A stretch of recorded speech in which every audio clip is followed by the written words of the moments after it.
Chaque jour, Charles et Carole vous présentent la leçon de l'école du sabbat.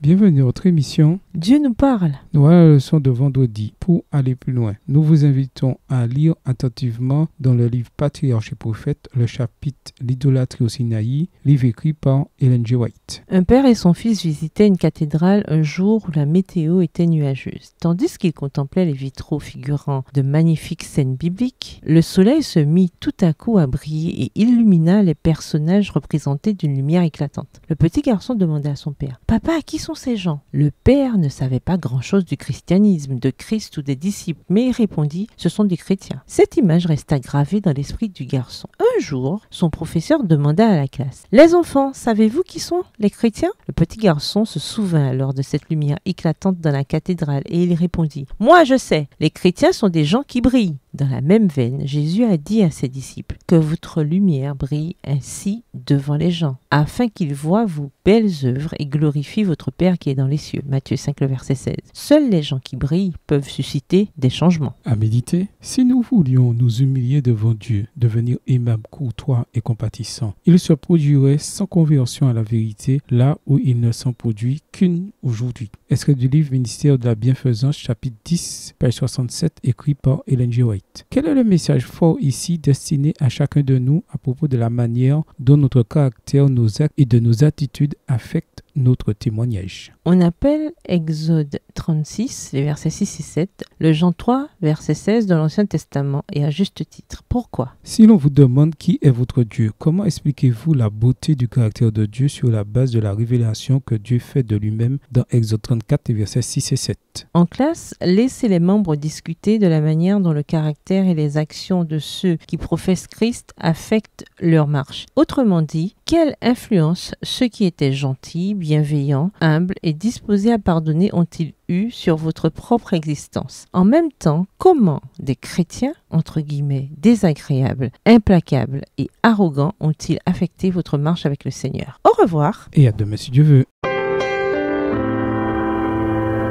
Dieu nous parle. Chaque jour, Charles et Carole vous présentent la leçon de l'école du sabbat.